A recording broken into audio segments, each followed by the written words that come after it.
gumugulong ang mga pagdinig sa Kongreso, abala pa rin ang mga kongresista sa paglilingkod sa kanilang mga distrito.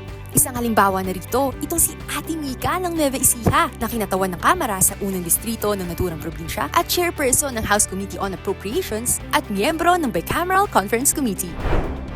Sa layong makapamahagi ng tulong sa 9,000 mag-aaral, 5 araw na nag-ikot ang kongresista sa 9 na bayan sa unang distrito ng Nueva Ecija, kung saan matagumpay na naisagawa ng pwersa ni Ate Mika ang tulong sa mga kolehiyong mag-aaral program.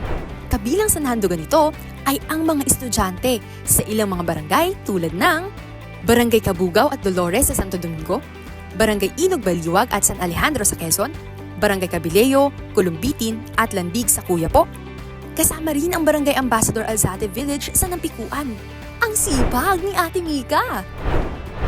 Bukod dyan, isang bagong pasilidad din ang binisita ni Ate Mika habang nag-iikot sa Nueva Ecija.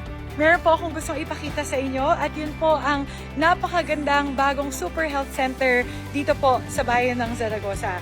Ito po ay atin pong naipagawa noong nakaraang taon at nagsimula po na mag-operate ngayong taon at natutuwa po ako sapagkat nakita ko po na talagang fully operational na siya ngayon. Kaya gusto ko pong ipakita sa inyo ang aming napaka-magandang Super Health Center dito po sa bayan ng Zaragoza, Nueva Ecija. Maraming mga kababayan natin ang natuwa sa kanyang mga gawa. Ang ilan pa nga buong pusong naghandog ng regalo kay Ate Mika. May libreng gulay na malugod namang tinanggap ni Ate Mika. Diretso sa lamesa. Walang patid na serbisyo, walang patid na aksyon at benepisyo. Mula Kongreso hanggang distrito. Ito ang Congress Connect. Aksyon at serbisyo.